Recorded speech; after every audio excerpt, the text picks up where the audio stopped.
This is one of the most outrageous political stories of the year, and yet the mainstream media is doing everything it can to downplay it. But make no mistake, what just happened exposes not only the radical double standards within the Labour Party, but also Keir Starmer's complete refusal to stand up for the rule of law, women's rights, or basic democratic integrity. Let's break it down. But first, hit the like button and subscribe to the channel for more. The UK Supreme Court recently issued a landmark ruling, a decision that cut through all the political noise and reaffirmed something the vast majority of the British public already understands. Trans women are not legally women when it comes to single-sex spaces and services. This ruling was seen as a victory for clarity, safety, and common sense, especially for women and girls who have been crying out for legal protections in places like changing rooms, refugees, and sports competitions. The government publicly said it welcomed the ruling.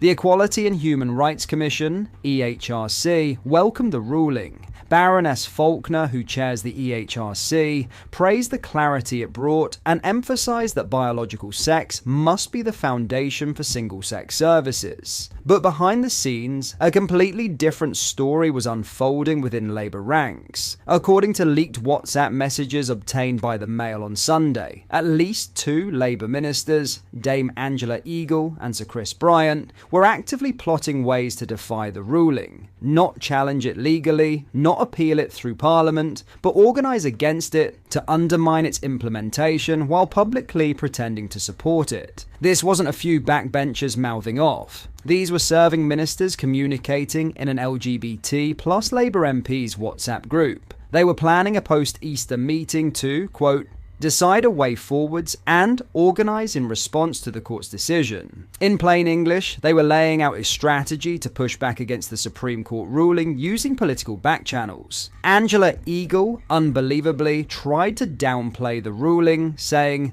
"The ruling is not as catastrophic as it seems, but the EHRC guidance might be." She went on to say that Labour needed to keep pushing their manifesto agenda, which includes support for gender identity ideology and policies that erase biological sex in law and practice. Chris Bryant, meanwhile, piled on criticism of Baroness Faulkner for standing up for women's rights and acknowledging the clear biological distinctions that the court just reaffirmed. This is not a debate. This is an attempted sabotage of the legal system. And what has Keir Starmer done about it? Absolutely nothing. No condemnation, no clarification, not even a personal statement acknowledging the Supreme Court's ruling. Starmer is keeping silent, because silence is easier than standing up to the extremists in his own party. Let's be crystal clear. This isn't about LGBT rights. No one's saying trans people should be denied dignity, safety, or protection under the law. But there is a line, and when activists and now elected officials try to erase that line entirely, they're not fighting for equality. They're enforcing an ideology, one that overwrites women's rights, freedom of speech, and legal clarity in the name of inclusion. But it doesn't stop there. Over the weekend, thousands of trans rights activists took to the streets of London for an emergency demonstration in response to the Supreme Court decision.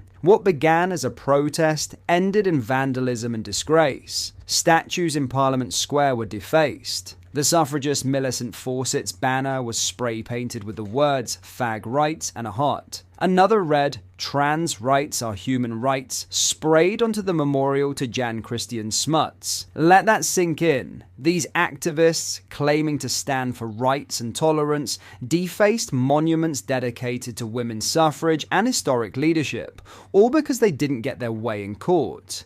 And where was Keir Starmer during all this? Nowhere. He hasn't condemned the vandalism, he hasn't supported the EHRC chair, who's now facing abuse simply for doing her job, and he hasn't taken any action against Eagle, Bryant, or any of the Labour MPs involved in this scheme to quietly defy the ruling. Downing Street says no action will be taken. They claim the messages didn't technically break any laws or directly call to undermine the court. But that's missing the point. These MPs weren't just chatting, they were organising, plotting behind closed doors to find a way to push back against a judgment they disagreed with, all while pretending to support it publicly. This is the very definition of two-faced governance. What message does this send to women and girls across Britain who just want clear legal protections in private spaces? What message does it send to the courts that their rulings can be ignored if they don't suit the Labour narrative?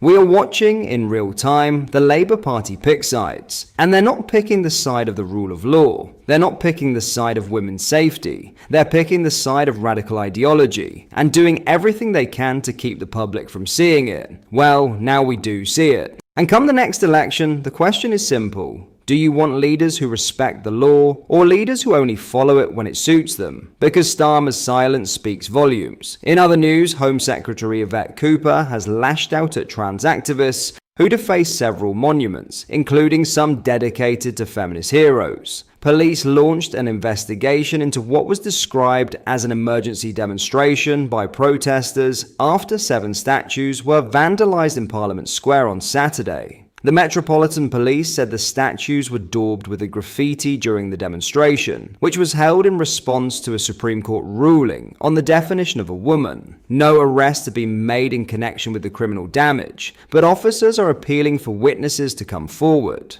Parliament Square is home to 12 statues of political figures, including Winston Churchill, Abraham Lincoln, and Mahatma Gandhi. Plans are underway to remove the graffiti, but specialist equipment will need to be brought in, the Metropolitan Police said. In response to the damage, the Home Secretary condemned the vandalism, calling it disgraceful. Criminal damage like this, including to statues of men and women who fought for freedom and justice like Winston Churchill, Nelson Mandela, and Millicent Fawcett, is disgraceful. It is right the police are investigating, she said. We are strengthening the law to better respect and protect important memorials. She added, freedom of speech and protest are important in our democracy, but this kind of criminal damage is completely unacceptable. The protest was in response to a landmark Supreme Court ruling delivered on Wednesday that confirmed the terms woman and sex in the 2010 Equality Act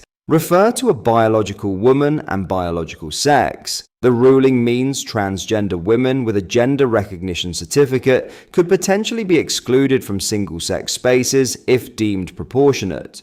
Activists at the demonstration demanded trans liberation and trans rights now, with many waving flags and holding banners as they marched towards St. James's Park. The ruling sparked controversy among various groups, with transgender activists expressing outrage. Chief Superintendent Stuart Bell, who led the policing operation, said, criminal damage and vandalism like this has no place on the streets of London and spoils the area for locals and those visiting. What are your thoughts on what we discussed in today's video? Let me know down in the comments section below.